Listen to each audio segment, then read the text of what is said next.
Yo, what's going on, guys? This is Pete from Listen Up Kid, Listen Up Kids, or PeteIsip.com, whatever it is, right? So, today is Sunday, a daylight savings time. And with this, I'm going to call this, the world gives you opportunities. The world doesn't give you struggle. The world doesn't give you pain, okay? I used to believe in a great quote, also known as a song, by a band. Now, if you know anything about your father, he listened to a bunch of music, everything but country. Now, if you were born in 1977 to 1980 and had MySpace at some point, you'd get it, right? Because that's true. I like pretty much every genre of music except for country. I never understood it. And right now, in 2018, it's picking up, right? It's there around where we're from, New Jersey. But before that, there wasn't really much to talk about. So, anyway, it was a band called, oh my God, E-Town Concrete. And they're from New Jersey, kind of a hardcore band. And they called a song called Fuck the World Because the World Fucked Me. And I would love that song, you know, it amped me up. Like, fuck the world because the world fucked me. And those were the lyrics, you know, and it made me amped up. It made me like, yeah, fuck this world, you know. It just keeps throwing shit at me and life is terrible and I don't like anything about it because it's crazy, right? It's crazy world. I don't like it. Fuck it. It's giving me zero opportunities. It's giving me zero stuff. All it's going to do is give me shit, so fuck it. Why should I even try? Why should I do this? Why should I do that? And in that mindset, Dad got onto a lot of medication, right? Because I was very depressed. I was very alone. I was by myself. Dad did a lot of things by himself. You know, I did a lot of things on my own. From, you know, learning anything to doing anything, I did it by myself. Without people acknowledging if they liked it or not. I still did what it is I needed to do. But that time, you know, there's so much opportunity that the world hit me with that I never saw it. Because I looked at the world as if, you know, it's fucking me over. It's messing me up. But looking back at it now, I've had so many opportunities to do what it is I love, to do what it is I always wanted to do. But it took the guts and pretty much the balls to do it, you know, to be here. This is something that if you guys never seen before, this is my life, this is my passion, this is what I do. It's 4 o'clock in the morning, like I'm here. You know, this is what I do. I enjoy every minute of it. Every minute of it. I'm a very minimalist person. But I love every minute of it. And the world was giving me this opportunity so many years ago. But I was so blind to see it because I was so masked by what it is everyone else wanted for me. You know, I've done things on my own. I've developed all these weird ideas, but I never took it forward because I always was afraid of what my parents were going to think of me, what my friends were going to think of me, what my teachers, my coaches would have thought of me if I just went on and failed. You know, I was scared to do it. So one of the biggest opportunities that I had in life was getting fired from a very good job after college, right? So I went to college, finally got in. You know, if you think that you are a failure in life, get rejected from every single college that you applied to and wasted $50 on an application and time writing recommendation letters and writing letters and filling out that paper and then putting it into an envelope and mailing it with 4 stamps. You know how many 4 stamps is? Like $1.50 for 4 stamps.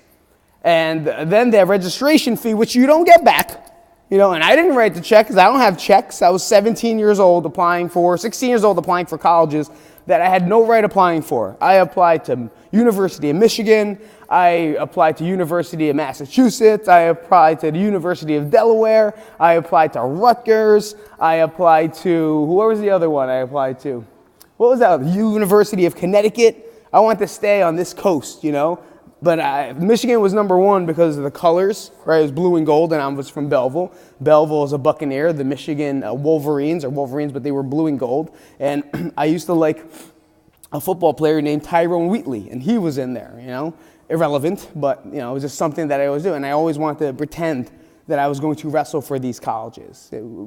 Deep down inside, I knew that I wasn't going to get on the team at that level, but you have to shoot and think of higher goals than what it is you super believe in yourself to. Right? So anyway, I applied to all these colleges, and nothing is worse. Oh wait, and then Montclair State College. It wasn't even university yet. It was Montclair State College. So that was my backup plan, right? My backup plan was a low-level college here, which is 15, 20 minutes away from where we live. But when you get rejected from all of those schools that you had your mindset on the entire time, there's no worse feeling than that. There's no worse feeling than everyone is getting into colleges, everyone is getting into a school, everyone's already getting set to, move into their dorms, and I still have nowhere to go. I graduated high school, I was delivering pizza, making pizzas, doing whatever I can, working my ass off to do something, but I had no idea where I was going. I had no direction of what I wanted to do. I had a terrible SAT scores, and back then it was 1,600 to get it. My highest score was it was a 720. So applying to these colleges with a 2.3, I don't even know what my grade point average was, but I got enough to pass, right? But my SATs weren't good enough to get into anywhere. SATs, the first time I took it was 680, 690, 720, 680. It was bad. That was bad, and that was a lot of money spent. So think about studying for an exam that's a standardized exam that pretty much dictates what's going to happen in your life. That's a lot of pressure for 16 years old. This stupid test dictates my future. And I'm a terrible test taker. Terrible. I am in remedial. Your dad was in remedial. He was in Isip. He was in speech class. I was in a small room with cool people. I did have my academics, though, so I would get really good grades and be smart with the books. And in class, I'd be able to do my homework. I could do other things in class. I could participate. The one thing I couldn't do was take those standardized tests. There's something about those tests that it freaked me out. And any tests, and I would always fail them.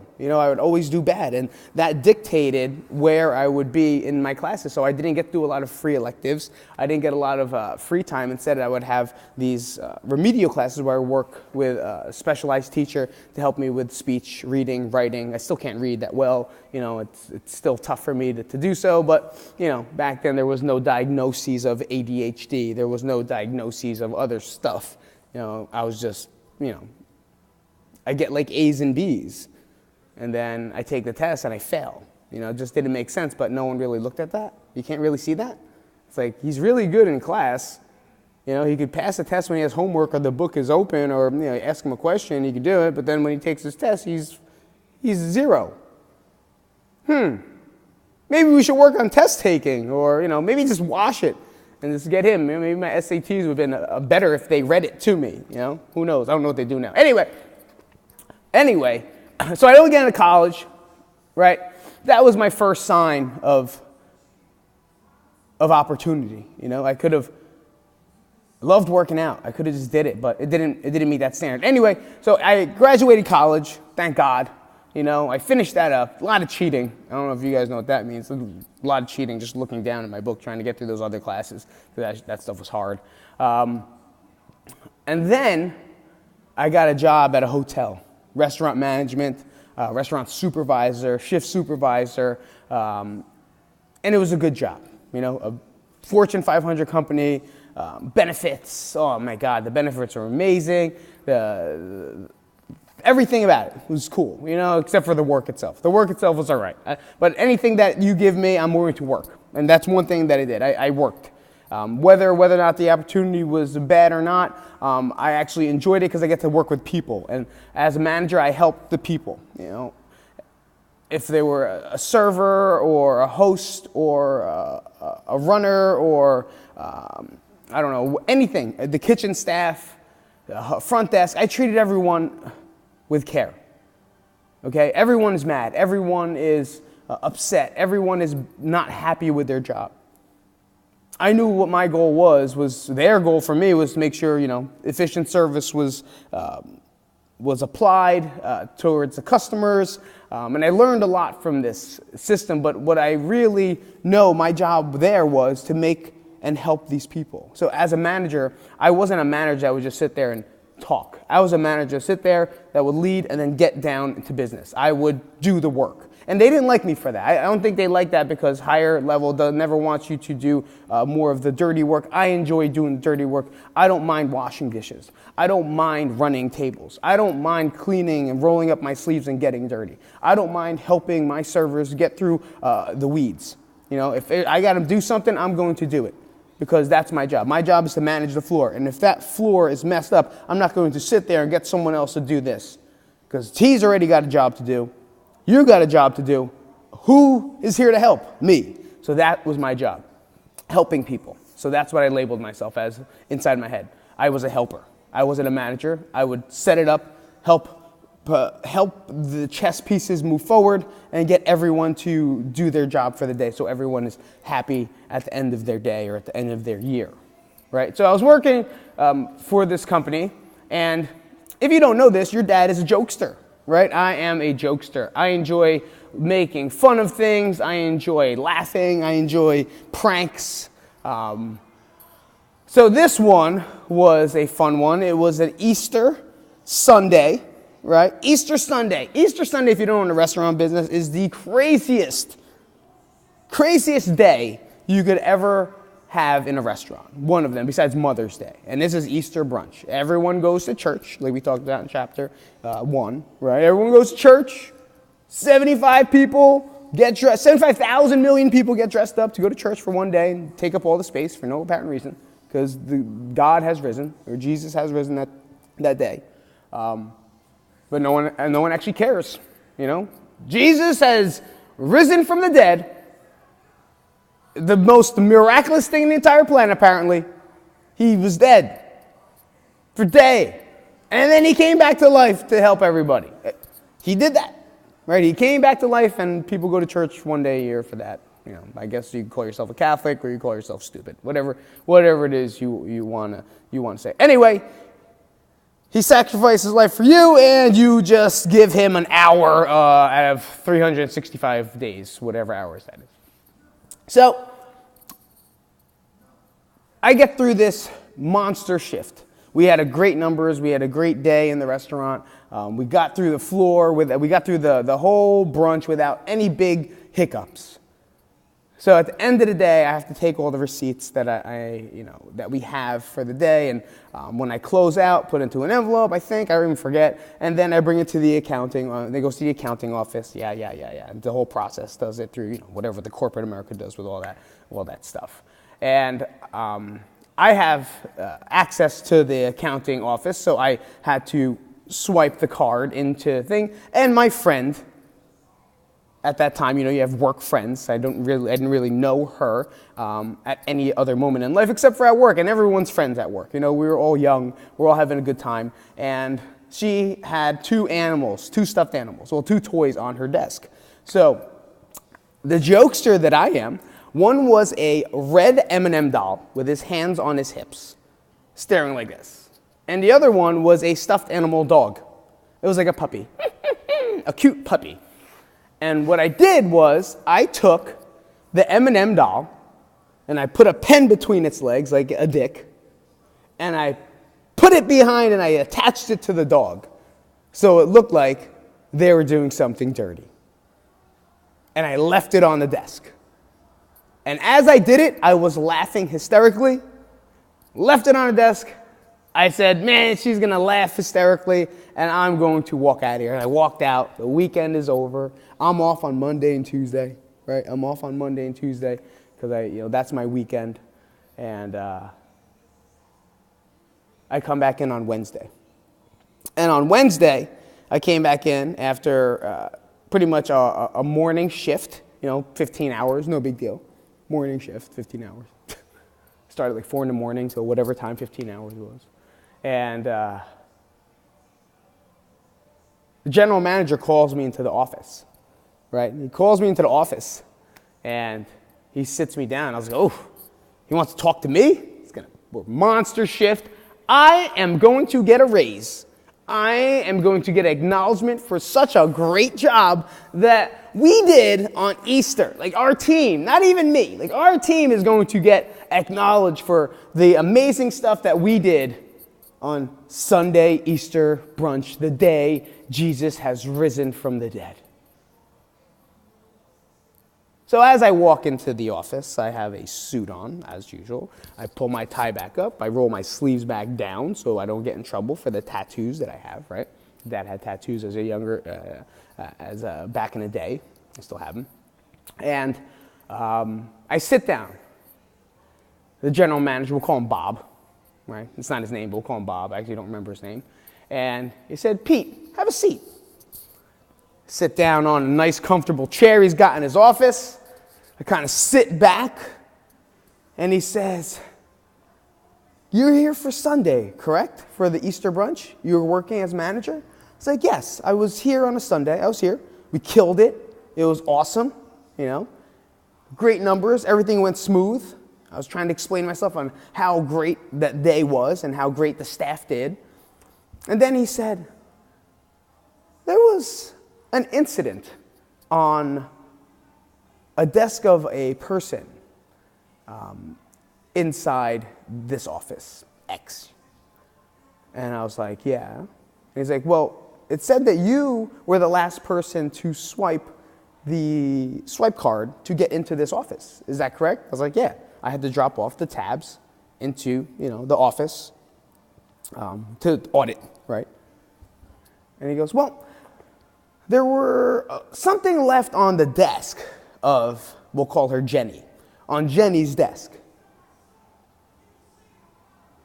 Okay, and, well, the animals on the desk were situated in a way that was very inappropriate. Okay, so what are you trying to say? There were 2 stuffed animals. Well, the question is, Peter, did you do that? Did you leave 2 stuffed animals in an inappropriate manner on the desk? Fuck yeah, I did. Well, I didn't say fuck yeah, I did. I said, yeah, I did it. It was me. I put the thing on Jenny's desk because I thought it was funny. He comes back with, that is sexual harassment. Please pack your things and your desk. You are fired. Talk about a mind-blowing situation when you thought you were going inside getting a raise. Instead, you get fired. I got fired for taking an M&M doll and jokingly placed it in a butt-fucking position onto that desk. Maybe I shouldn't say butt-fucking, but I did. I left it on the desk because I made it look like that thing was, they were having sex. Yet that I think of it as sexual harassment. I don't think I even knew what that meant.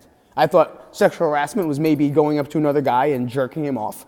I thought maybe sexual harassment was me being a creep and staring at women, that I work with. I did not know taking 2 stuffed animals and playing a joke like that was sexual harassment. Anyway, I got fired from a job that I worked for 5 years, 6 years after college. And I thought I had it good because my parents were happy and my, Lola and Lolo were very proud of me and, they would talk about me at parties. And I finally had this thing that everyone was proud of me for except for myself. Right? But that was an opportunity. Right there was an opportunity. That situation of me getting fired was opportunity. Now, at that moment, I ripped off my jacket, I tore up my sleeves, I threw my walkie-talkie, I grabbed all my stuff, I drank my face off in the city, I took a bus to the city by myself, I went to bars everywhere, I just kept drinking by myself. I don't even know where I ended up at, but I remember a couple guys, my good friends from that job, met me after, and we hung out, but I don't remember it. I don't even remember how I got home. I think I was in a hotel, and I didn't drive, obviously. I didn't drink and drive. I just got through it, because I had nowhere to go after that. I wasn't going to work Tuesday, right? So fuck it, or whatever, Thursday, so fuck it. Why not drink your face off and, solo, whatever. So with that opportunity, that was the first sign for me to open my eyes finally and say, this is an opportunity to change. This is an opportunity to become better. The world just gave me an opportunity. The world didn't fuck me over. The world gave me an opportunity to get out of something that I deeply hated. I hate corporate America. I hated following rules. I hated listening to people tell me what to do. I have direction in my head. I know my goals. I know what I want, but I wasn't allowed to do it because it didn't satisfy the people around me. It didn't please the people around me, mainly my parents, mainly my peers, mainly my coach. I have all these other people's opinions of what I want, what they want me to do, that I just try to fill those and make them happy because Dad is a helper. Dad is someone that wants to see people happy. Dad cares about every single person that walks in front of their life. I am a person that wants to see everyone smile every day. And if that means I sacrifice myself to make someone else smile, that's what I will do. For me to watch a group of angry people get together and smile for the first time for maybe an hour a day in their sometimes shitty life, because I can make them laugh and I can make them feel good and I can make them do something great or change. There's nothing better feeling. That's life. That's life for me. Life for me is watching other people become happy. Sometimes even with the expense of my sadness. Even with the expense of me being angry or sad. I'm crying and angry at the same time right now. That was my calling. That's my calling. And I was blind to that because I was so involved in other people's opinions of who I should be and what I should do. When look at my face right now. These tears, these tears of passion is why I'm alive. And if my message to you is that if you could find that passion that you have, please don't look at any other thing that is going to stray you away from that. Because the world's going to give you that opportunity. The world is going to give you the opportunity to become better, to do that thing you want to do, But a lot of times we don't see it because we're so blind by other people's stuff that we don't see the path that's given to us. I was given this path, and I was already a personal trainer. I was already coaching wrestling, and I loved it. I did it for free, and I coached wrestling for free on the side of working 70 hours a week. I loved wrestling, and I loved coaching the kids and helping them. I wasn't a great wrestler, but I came better. But that aspect of life was my favorite. And personal training was one of my favorite things too. But I just never looked at it as a job with benefits. I never looked at it as a job with a 401k. It had no security. It had no insurance. It had nothing because it wasn't looked at as a job. It was looked at as a hobby. But personal training is something that made me who I am right now. That test that I passed helped me develop this today. But the whole time I thought it was something else, And the world opened it up that day. That day, the world opened it up. And I didn't find that for another 15 years, guys. I didn't find I kept trying to work the system. I kept trying to work with the system. And I kept staying into the realm of looking for different jobs and, something with 401k and security because I still lived at home and I still were influenced by my parents and I was still influenced by my peers, What are they going to think? What are they going to think? Now I got no job. What are they going to think? What are they going to think? Shit. If only I just did what it is I felt in my heart, I would have been so much happier so much sooner. But instead, I had to struggle a little bit. I ended up on a lot of medication. I ended up doing tons of different jobs to find out, where my happiness was. And I finally took that jump, And after, which I'll talk about another time, is, my whole stand-up career, trying to do stand-up comedy. I started learning to find more about myself. I found out a lot of bad things and good things. But the one thing that I want you to know is that the world gave me two opportunities. The first one was when I got rejected from colleges. Like, I got rejected from colleges, but maybe at that point I should have just taken on something that I really enjoyed. Maybe that was a sign that I wasn't made to live in that world. That standardized test wasn't made for me to fail. That standardized test was made for me to succeed because I couldn't pass it, which means I shouldn't have gone to those schools, which means I should have went in a different direction. It was the world telling me that you were not made to be in corporate America. You were not made to be in this world in this way. You were made to do something different. You were made to be something special. We look at it as we were made to be a failure. That's false, because I was made to do something special, something extravagant, something crazy, something that no one would ever think about doing.